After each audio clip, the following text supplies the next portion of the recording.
தமிழ் உறவுகளுக்கு வணக்கம். அண்மையில் இந்திய தேர்தல் ஆணையம் கொண்டு வந்திருக்கின்ற தீவிர சிறப்பு வாக்காளர் பட்டியல் திருத்தம் எனும் திட்டத்தின் கீழ் தமிழ்நாட்டை ஆளக்கூடிய அதிகாரத்தை இங்கு வாழ்வாதாரம் தேடி வந்திருக்கின்ற வட இந்தியர்கள் கையில் கொடுத்திருக்கிறது. இனி தமிழ்நாட்டின் மண்ணில் அதிகாரம் வட இந்தியர்களுக்கு. நம் மண்ணில் வாழ வந்தவர்கள் இனி தமிழ் மண்ணை ஆளப்போகிறார்கள். என்ன நடக்கிறது விரிவாக பார்க்கலாம்.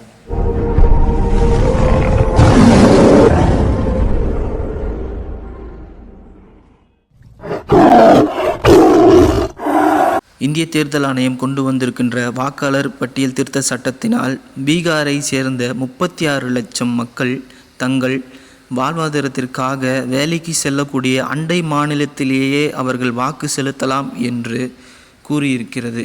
இதன் அடிப்படையில் அந்த 36 லட்சம் பேரில் சுமார் 7 லட்சம் பேர் தமிழகத்தில் வேலை செய்கிறார்கள்.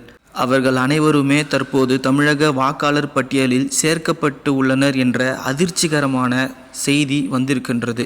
இது பீகார் மாநிலத்திலிருந்து மட்டுமே.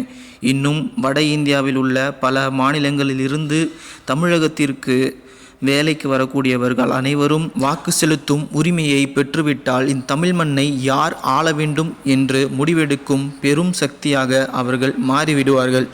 தமிழ்நாட்டில் வேலை தேடி வாழ வந்தவர்கள் இனி நம்மை ஆளக்கூடிய காலம் வெகு தூரம் இல்லை. அவர்கள் யாருமே நம் தமிழ் தலைவர்கள் யாரையும் தேர்ந்தெடுக்கப் போவதில்லை. மாறாக பாஜக இதை சாதகமாக பயன்படுத்தி பாஜக தமிழ்நாட்டை ஆள இது வழிவகுக்கும்.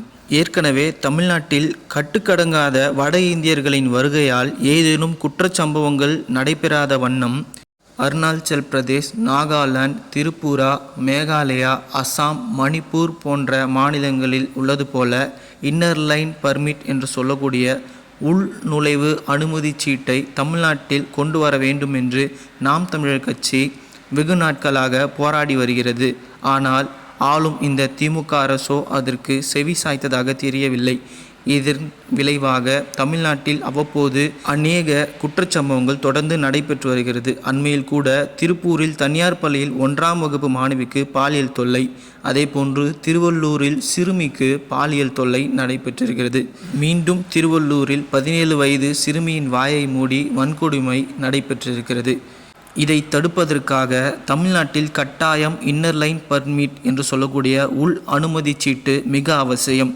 இதை அமல்படுத்தினால் வருகின்ற வட இந்தியர்கள் எங்கு பணிபுரிகிறார்கள், எத்தனை நாட்கள் பணிபுரிவார்கள், எங்கே இருக்கிறார்கள் என்ற அவர்களுடைய முழு முகவரி அதில் அடங்கும். இதனால் தமிழ்நாட்டில் பணிபுரிய வரும் வட இந்தியர்கள் தாங்கள் குற்ற சம்பவத்தில் ஈடுபடுவதற்கு மிகவும் அச்சம் ஏற்படும். ஏனென்றால் இப்போது அப்படியான ஒரு சட்டம் எதுவும் இல்லை.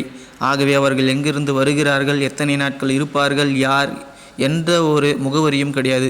ஆக எளிதாக குற்றச்சம்பவங்களில் பயமில்லாமல் ஈடுபட்டுவிட்டு எங்கு வேண்டுமானாலும் தப்பி சென்று விட முடியும். இதை தடுப்பதற்கே நாம் தமிழர் கட்சி வெகு நாட்களாக போராடி வருகிறது.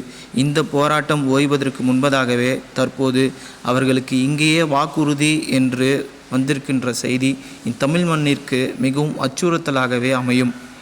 இந்த திட்டத்தை உடனடியாக தேர்தல் ஆணையம் கைவிடாவிட்டால் நாம் தமிழர் கட்சி மக்கள் திரள் போராட்டங்களை உரிமை காக்க முன்னெடுக்கும் என்று நாம் தமிழர் கட்சியின் தலைமை ஒருங்கிணைப்பாளர் அண்ணன் செந்தமிழன் சீமான் அவர்கள் எச்சரிக்கையை விடுத்திருக்கிறார்.